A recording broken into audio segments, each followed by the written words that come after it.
Your featured speaker, Mr. John Crestani.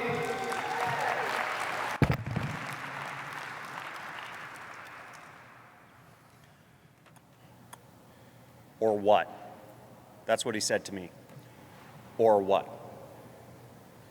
So here I am, a up-and-coming young whippersnapper in a Los Angeles ad agency, and my boss was basically Harvey Weinstein, but fatter, sweatier, and greedier.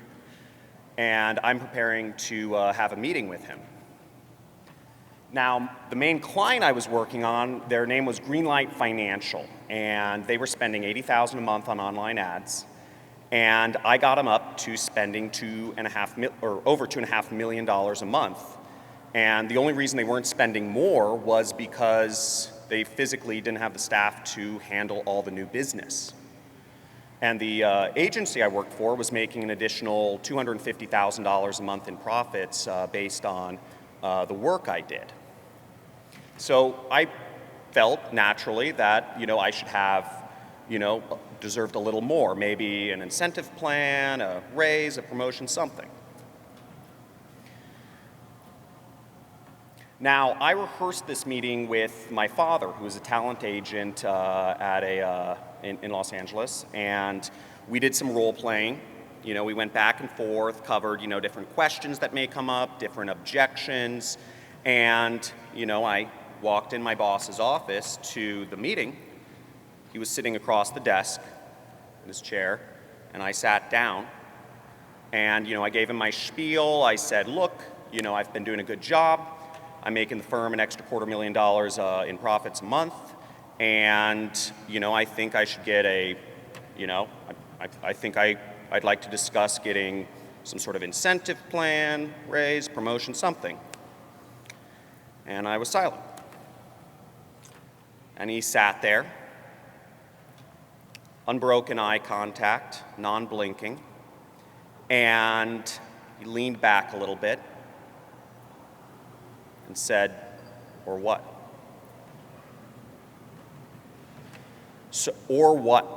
So those two words shook me to my core. See, I was raised to be a good employee. My dream was to climb the corporate ladder.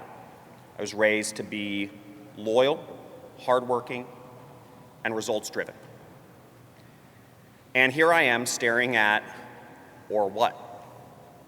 And the one question I had no idea what to do.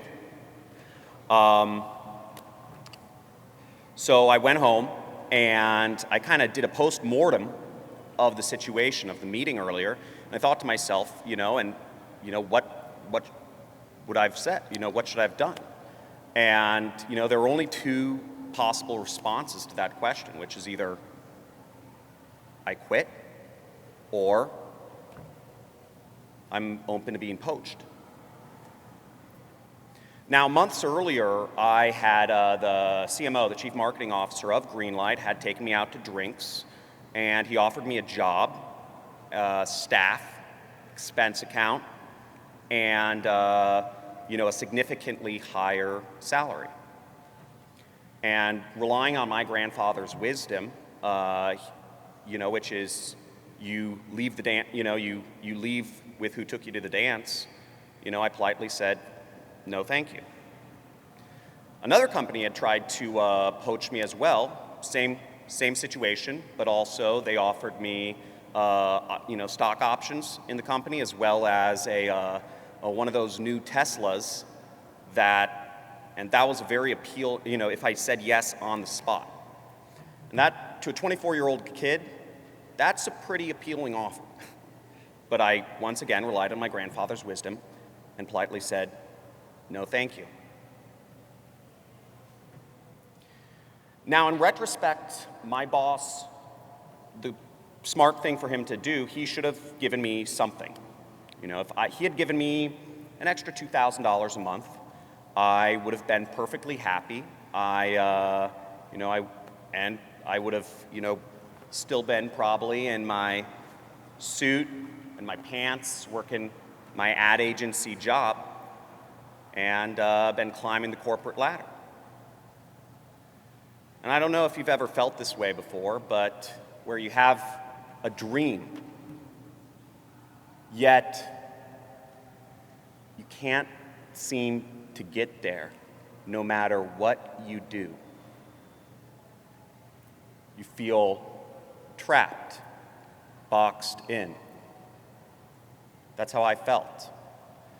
And sitting in my apartment that night, I had a realization that the corporate ladder, corporate life, being an employee, wasn't for me. And I had to become an entrepreneur. Now, since then, amongst other things, I've taught over 20,000 people how to kick the corporate ladder, work for themselves, be entrepreneurs, basically running their own ad agencies on Google, Facebook, YouTube. And ironically, I owe it all to the Harvey Weinstein doppelganger, because he opened my eyes and made me see the corporate dream, the American dream, is a myth.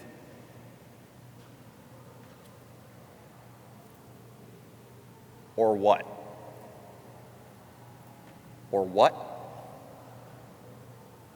Or else I'll do it myself. And you can too.